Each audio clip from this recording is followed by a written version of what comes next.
On dit souvent que le nkendong, c'est la viande. Vous savez certainement de quoi il s'agit. Il s'agit du Royal contre chèvre, mais camerounais. Avant toute chose, j'aimerais préciser que le vrai nkondré doit être noir. Il doit passer toute la nuit au feu. Et dans le plantain, il doit avoir l'huile. Donc, ce que j'ai fait ici, c'est un exemple adapté à notre cas. Tu vois, tu es pressé, tu veux manger un bon nkondré là. Voilà, c'est possible. Donc, on a besoin de l'oignon, du persil, du ginseng, du gingembre, de l'anis vert, du clou de girofle, du poivre blanc, du thym pour le parfum, du laurier et des rondelles et puis de l'ail. Ce n'est certainement pas tout, donc on va aussi mettre le céleri et il y a d'autres qui peuvent mettre le poireau.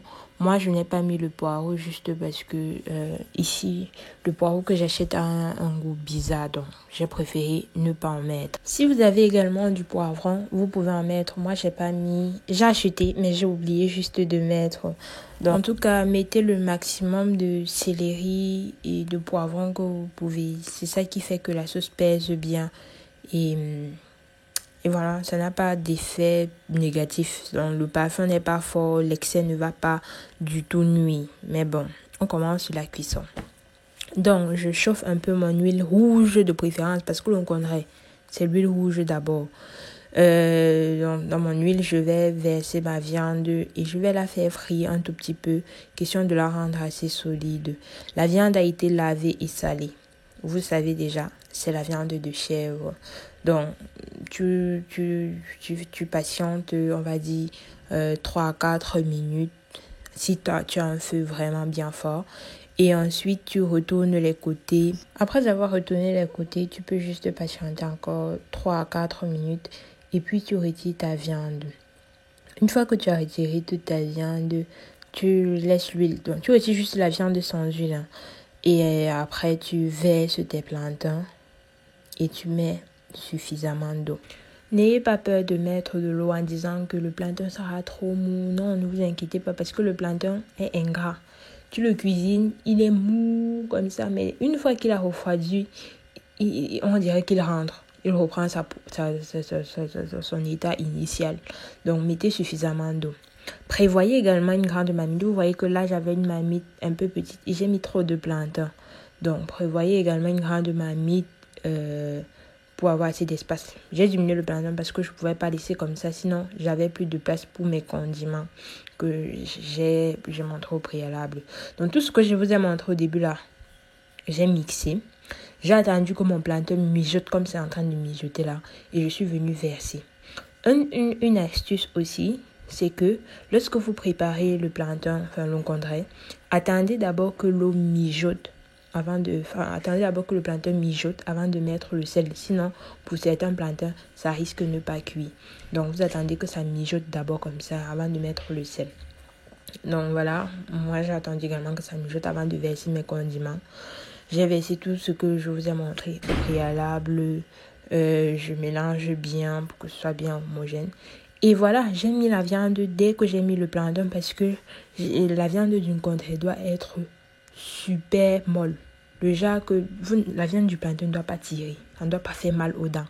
Donc, c'est le genre que tu coupes le plantain, tu coupes la viande, tu mets dans ta bouche, tu mâches les deux au même moment.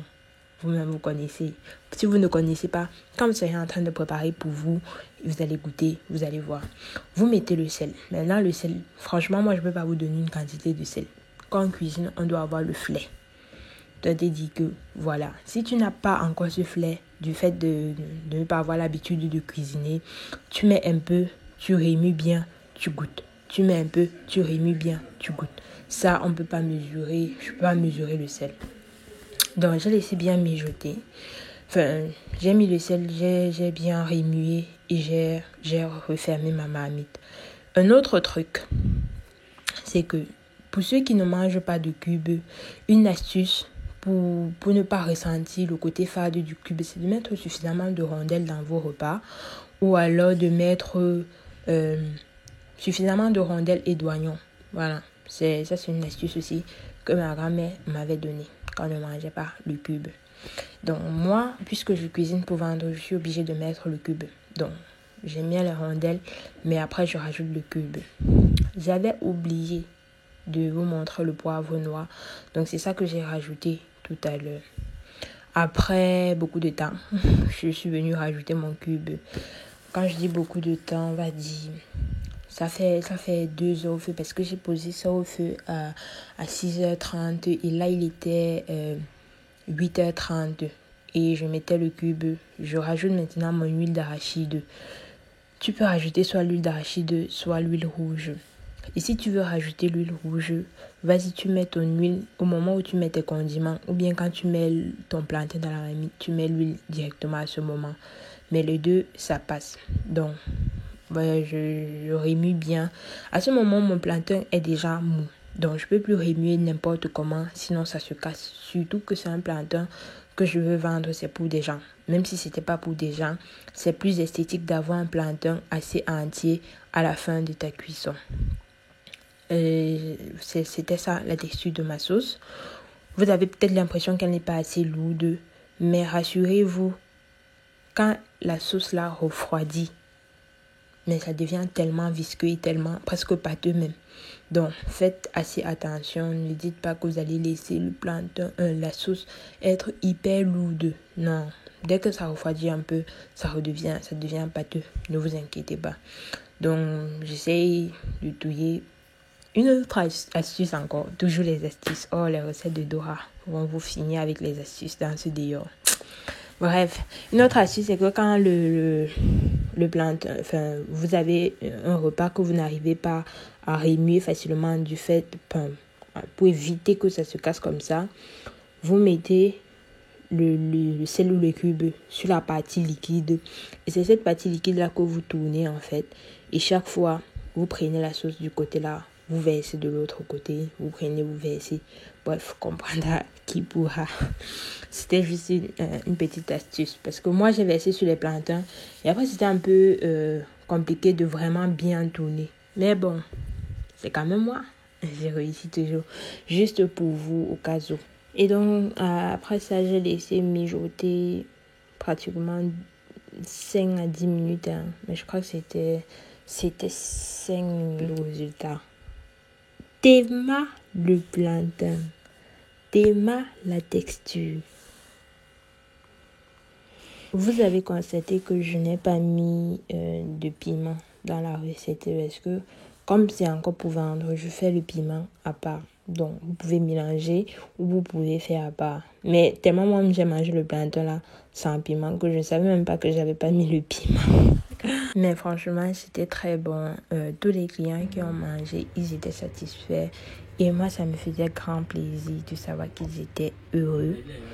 C'était un magnifique condré-chèvre. Donc, peu importe la viande que vous aurez, le processus reste le même.